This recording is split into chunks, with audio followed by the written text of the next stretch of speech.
Bien le bonsoir les gens. Le DLC 4 sort très prochainement et je pense que pour les personnes qui n'ont pas fait Borderlands 2, ils ne connaissent sans doute pas bien Krieg.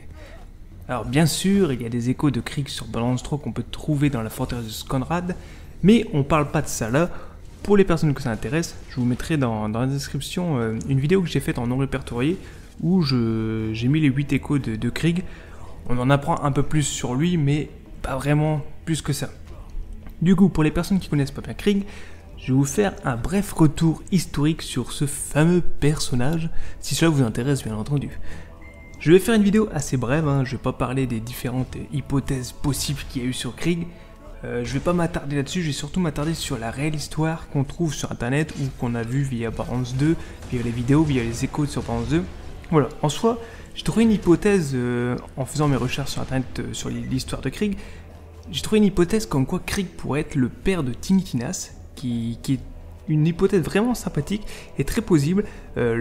L'article est très bien expliqué et très bien détaillé, on a vraiment des vrais arguments.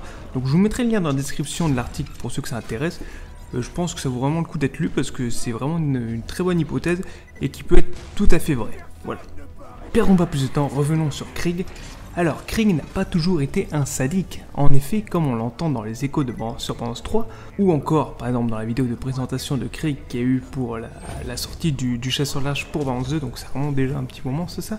Krieg a bien une conscience qui essaye de le raisonner à longueur de journée, mais on va dire que son côté sadique devient toujours plus fort et prend toujours le dessus sur la conscience, entre guillemets, sage de Krieg. Et en fait, dès qu'il va ouvrir la bouche, et bien c'est le côté sadique qui va sortir avec les... Tu vois. Mais alors tu vas me dire, mais pourquoi Krieg est devenu un sadique alors? Alors d'après mes recherches, parce que oui, sur le wiki Borderlands, il y a rien du tout, il n'y a pas grand chose, il n'y a vraiment rien de fiable. Mais moi j'ai trouvé à plusieurs reprises que Krieg aurait été capturé pour subir des mutations au slag, afin de faire des expériences sur les humains. Donc à peu près comme ce qui se passe par exemple sur Wild Exploitation sur Borderlands 2, qui est une zone contrôlée par Hyperion et le Bojack. Donc c'est pour ça que des fois on entend parler « j'ai déglingué Hyperion », des fois on entend aussi « je déteste Hyperion ». Donc voilà, on comprend pourquoi il a la haine envers Hyperion et pourquoi il s'est battu contre Hyperion dans le Borderlands 2. Ayant survécu à ces fameuses expériences et ayant pu s'évader, ça serait de là que Krieg serait devenu complètement taré et devenu à moitié sadique. Mais, oui, parce qu'un sadique, c'est complètement taré, mais Krieg n'est pas un sadique comme les autres, parce que sa conscience d'autrefois est toujours en lui et essaye toujours de le raisonner bien entendu. Cette conscience lui permet de savoir qui abattre et qui laisser en vie. Et oui, ce qui le différencie carrément des autres sadiques qui eux, dès qu'ils s'aperçoivent un morceau de viande ou qu'ils s'ouvrent la bouche, moi, popo train tué.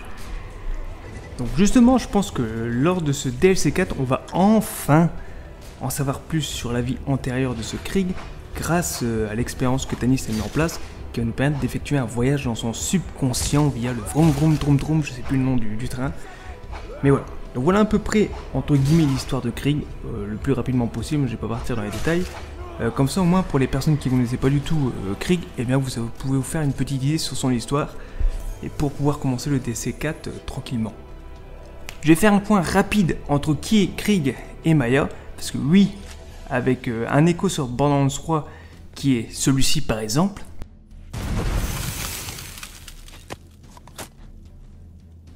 Calamité injuste! Du calme, Krieg, ça va aller. T'as entendu Lilith? Sanctuary a disparu, mais on reste des chasseurs de l'Arche, toi inclus. Déféqué par le rictus vengeur! T'es pas un sadique comme les autres. Pas pour moi, ni pour aucun d'entre nous. Un boyau noueux? Deux couteaux entrelacés! Je peux pas rester. Il faut que j'aille sur Athénas. J'ai laissé ces gens sans défense. Et il faut que j'en apprenne plus sur moi. Je crois que c'est... important. Déchiré par la jolie dame! T'en fais pas, mon grand. Je vais revenir. Je te le promets. Mais aussi lors de sa première rencontre avec Maya dans la vidéo de présentation de Krieg pour Borderlands 2, on voit que Krieg est complètement dans le love avec Maya et en contrepartie, Maya l'appréciait beaucoup également.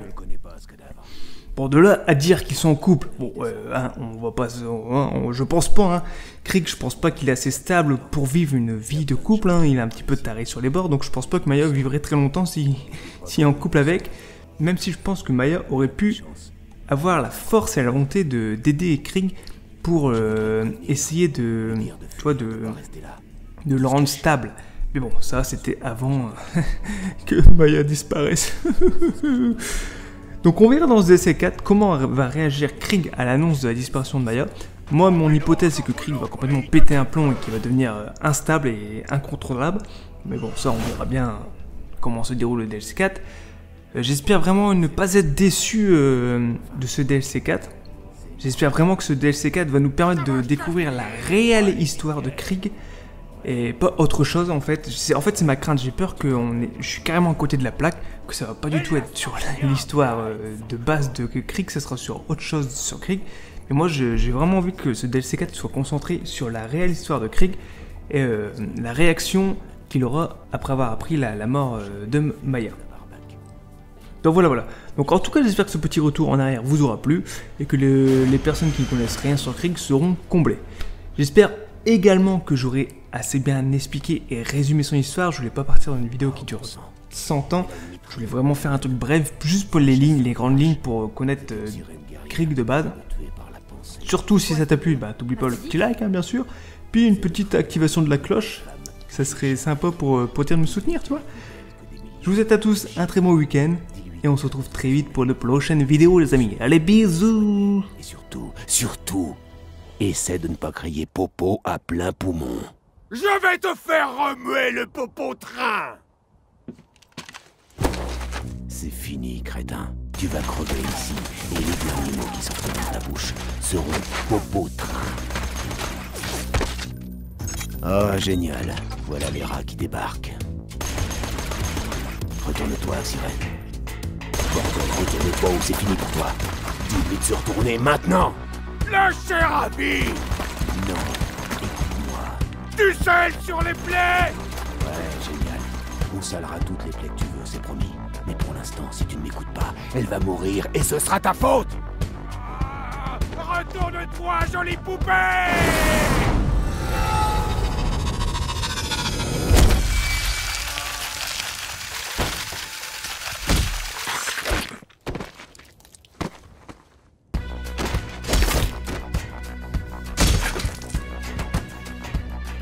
Oh, voilà, c'est ça! Je vais insérer ma douleur dans ton âme!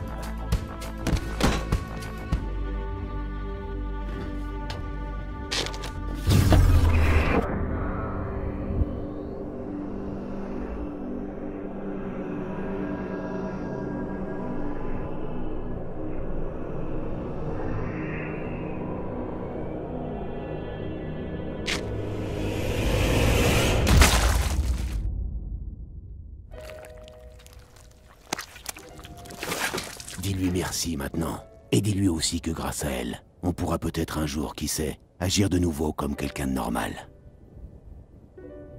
J'ai mis une perruque à mon cacatoès pour le massacre!